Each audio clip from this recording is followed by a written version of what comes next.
یو ورور پوښتنه کړې ده چې په رمضان او روژه کې چا باندې غسل واوړي د هغې به طریقه څه وي؟ نو جواب دا دی د غسل طریقه لکه څنګه چې په بوزه کې ده همدا په روژه کې هم ده.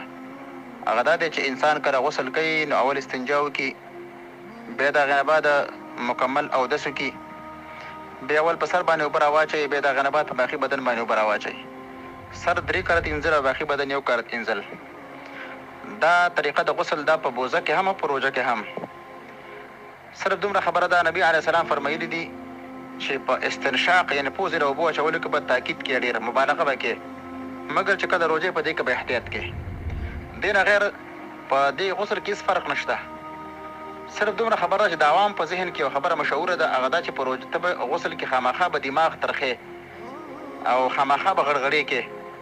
نو بعضې خلک بیا د روژې په دوران کې چې کله پرې غسل واوړي نو بیا دا غړغړه نه شي کولی، ماښام ته یې ساتلي، یا پوزه کې اوبه نه شي اچولی بیا ماښام ته ساتلي. دغه دواړه خبرې غلطې دي. بلکې عادي به په پوزه کې اوبه اچوي لکه څنګه چې اودس کې، همدقسې به خوله کې اوبه اچوي لکه څنګه چې اودس کې. لکه څنګه چې عامو حالت کې خوله کې او پوزه کې اوبه اچوي نو په غسل کې هم همدقسې دي. نو د روژې او د غیر روژې د غسل طریقه یوه ده.